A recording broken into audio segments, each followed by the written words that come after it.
In this video, we will see what are the default objects and components present in a fresh deployment of Kubernetes. We will see what are namespaces, types of services and pods. Later we will see how we can connect to a cluster and how is the networking setup and how pods communicate with each other. This will be a series divided into multiple parts where we can focus on all the components of Kubernetes in a dedicated video and see a complete application deployment, setting up, monitoring and logging for the application. So subscribe to the channel so that you don't miss out on future videos.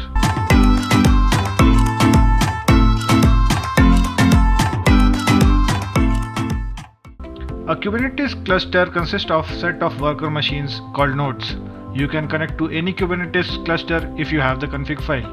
If you are using Minikube, then after a successful installation, your config file will be updated with Minikube context and can be found at .kube/config directory.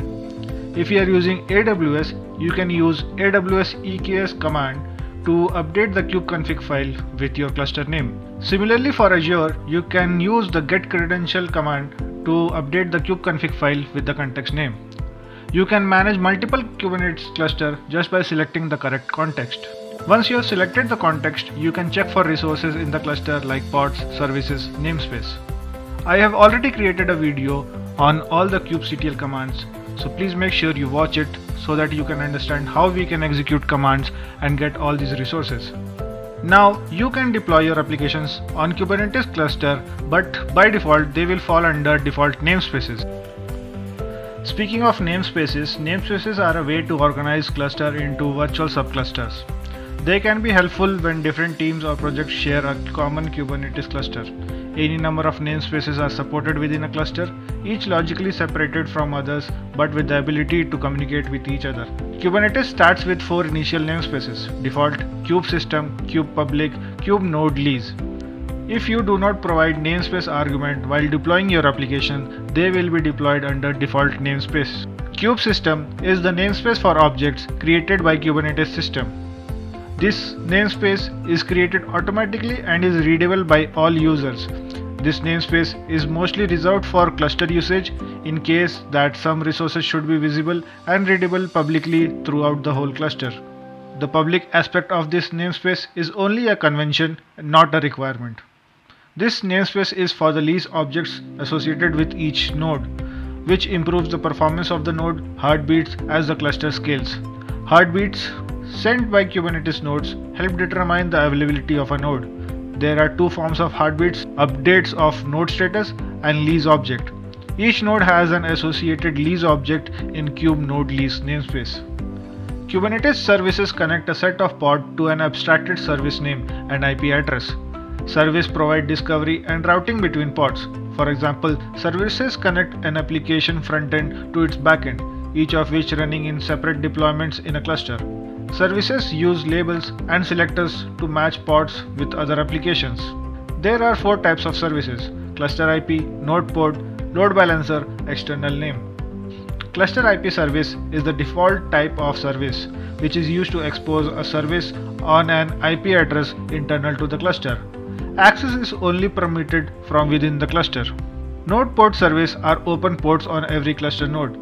Kubernetes will route traffic that comes into a node port to the service, even if the service is not running on that node. Node port is intended as a foundation of other high-level methods of ingress, such as load balancers.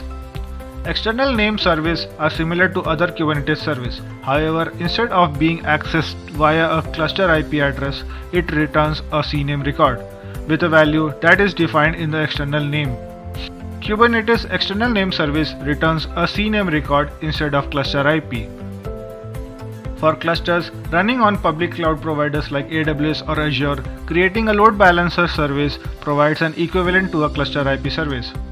Kubernetes will automatically create the load balancer, provide firewall rules if needed, and populate the service with the external IP address assigned by the cloud provider. Pods are the smallest deployable units of computing that you can create and manage in Kubernetes. A pod is a group of 1 or more containers with shared storage and network resources, and a specification for how to run the containers. A pod is an isolated virtual host with its own network namespace and container. This means container can talk to each other via localhost and port number, similar to how you are running multiple applications on your laptop. There is a POS container concept whose work is to hold the network namespace. Suppose if a container in a pod goes down and a new container is launched, in that case the IP address of the pod remains the same. But if the pod goes down and a new pod is created, then a new IP address will be assigned to the pod. But how does one pod communicate with another pod? In Kubernetes, each pod has its own IP address. At a very primitive level, pods can communicate with each other using their IP address. In a typical web application architecture, we might have a front-end application which talks to a backend. The backend could be something like an API server or a database. In Kubernetes, we would realize this as two pods, one for front-end and one for backend. We would configure the front end to talk to the backend directly by its IP address. But the front end would need to keep track of the backend's IP address, which can be tricky. In reality, most applications on Kubernetes use services as a way to communicate with each other. Using a service is much more flexible than addressing another pod directly, because pods can be restarted frequently, which means that addressing them by name or IP is very brittle approach. I hope this video gave you enough information to understand the overview of different components of Kubernetes. Services itself is the last topic. I will be creating a much more detailed video on services. If you want to start practicing Kubernetes, you can do so by installing Minikube on your local machine. I have already created a video on Minikube installation. I'll link that video in the description box below. The installation process is for macOS and Linux machine. Meanwhile, you can start watching other videos in the Kubernetes playlist that will give you a different angle approach on the topic. Please like, share and comment down below. Also, you can consider subscribing to the channel. I will see you in the next video. Till then, stay safe and keep learning.